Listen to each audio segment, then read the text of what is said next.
Jano, one of the first songs I saw by the Wood Brothers was the video you did down in New Orleans for Tonight I Got Loaded. How appropriate is that song for riding down Royal Street? Do you play down there that often?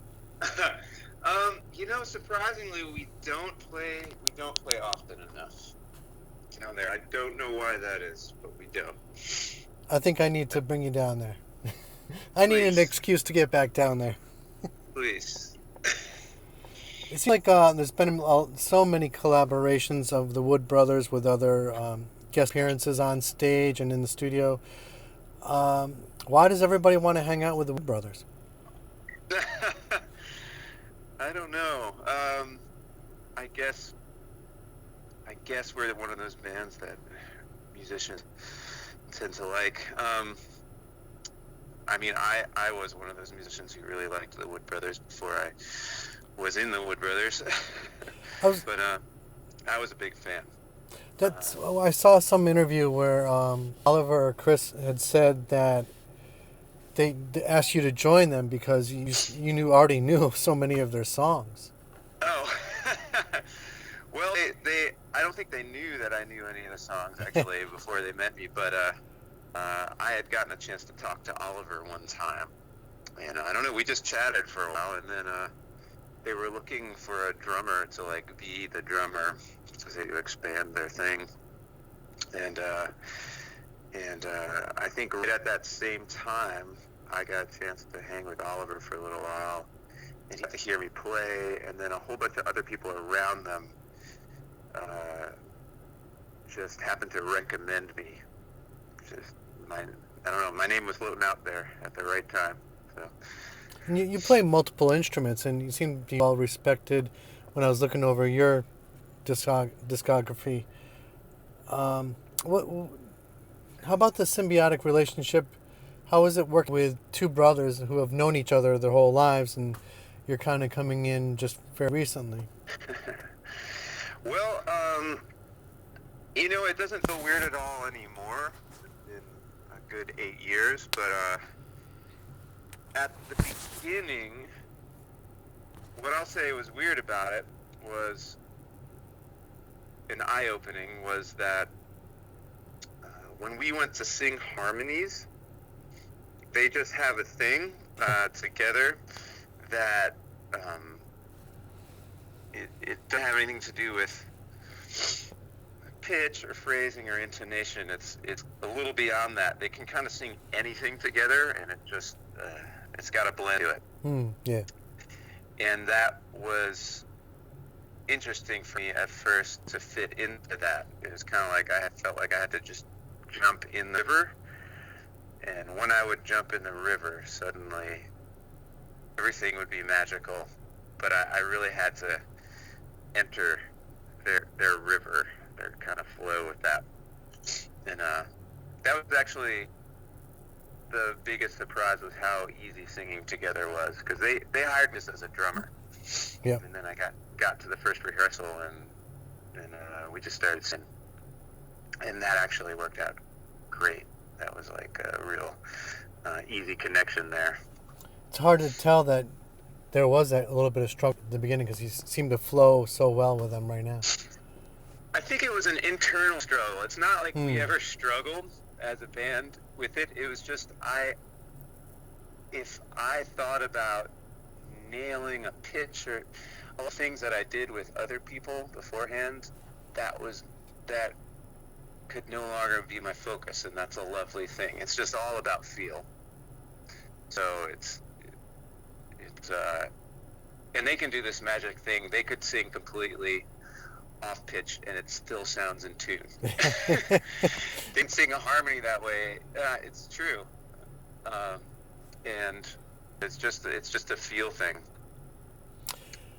Maybe it's because you got the shuitar playing behind them, and it kind of masks any imperfections in their vocals.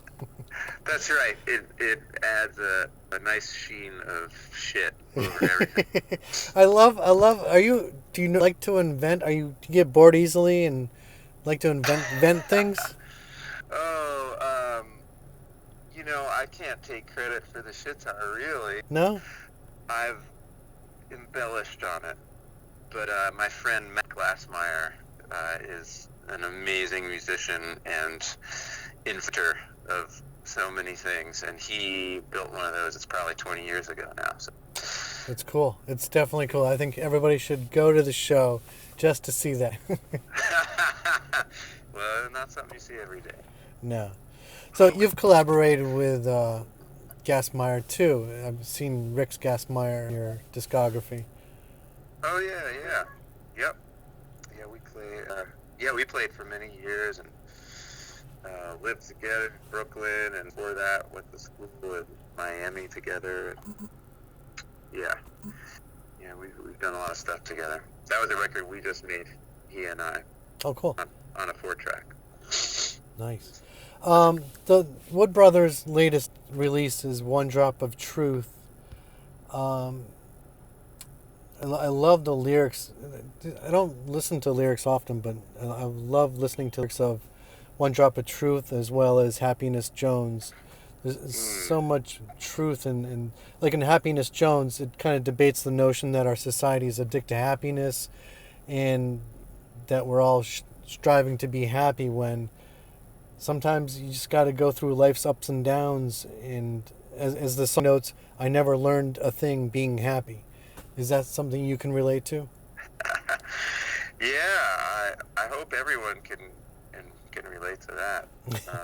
Anybody who knows the difference between listening to the blues and liking it versus knowing what the blues are.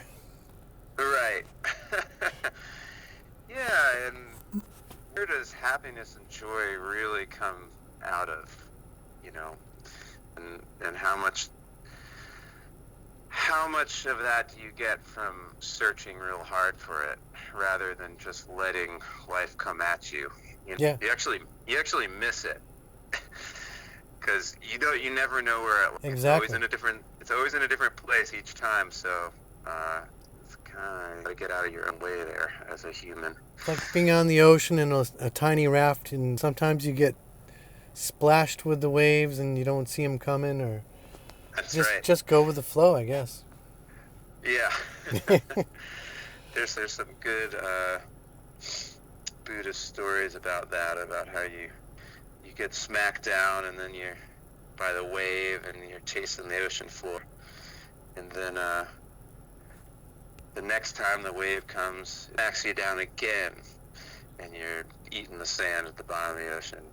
And if that happens enough, it still comes and smacks you down the ocean floor, but you know that you're going to get up again and you can do it again, so it's not so bad. Yeah, I like that. Very wise adage. We're looking forward to seeing you at Green River Festival. July 12th, 13th, and 14th is the festival. I'm going to ask this question because I ask everybody that I interview. Do you ever look forward to going to a place knowing that there's going to be your favorite restaurant or bar or favorite place to get some comfort food? Oh, yes. Absolutely. Please share. Well, could you tell me what that place is? There a place at this festival for us to do that? Because there's lots of great vendors at the festival. Yeah. Definitely are. Let me think. Well, what came to mind is not a restaurant, although I can think of lots of those. But there is actually up in New England, in Brownfield, Maine, there's a venue called the Stone Mountain Arts Center. And that place is known for its backstage and hospitality, and it's pretty amazing. It's just like a musician's paradise backstage. We always look forward to that. And when you get there, when you finish load-in, they have like a whole spread of food for you. Oh, nice. And then you finish sound check, there's a whole nother spread of food. And then when you finish the gig night, they've brought down and everything's cooked there, and it's amazing. They brought all these like amazing pizzas they've made and all sorts of stuff. And they always bake you a cake. And Aww. not only that, practice rigs set up in the green room. Like, they have a little, like, drum practice rig. They even have, like, trumpets and guitars. Wow. And all sorts of stuff, and, like, metronomes, and they have spare picks, and, like, slides, and 9-volt batteries, and tuners, and, like, anything you might have lost on the road or in need of, they have it there. And then they have a huge vinyl collection. Oh. And a really nice stereo, and you can plug it through any of the rooms in this backstage. You can, it's just like, yeah. They must know what it's like to be out on the road and in need of stuff like that. Exactly. It was started by a woman who toured for many years, yeah. So, but yeah, we have our favorite restaurants and haunts, and everyone's got their thing, you know. We like to go places together, and everyone's got their individual thing. Our LD, he goes and finds a cigar bar. I'm a salsa dancer, and I'll go out if I can. And if there is a night happening or a band playing somewhere, I'll go and dance till the middle of the night. We all have our things. That's one of the highlights of last year's Green River Festival. We're out there dancing to some salsa in the middle of the night. So hopefully they'll have someone there here that will play some salsa. Oh, nice. Yeah, I'm all about partner dancing. All right. Jano, I appreciate you taking the time to talk with me today, and I look forward to seeing the Wood Brothers and you at the Green River Festival in July 12, 13, and 14. All right. Thanks for talking. Thank you. Take care. All right.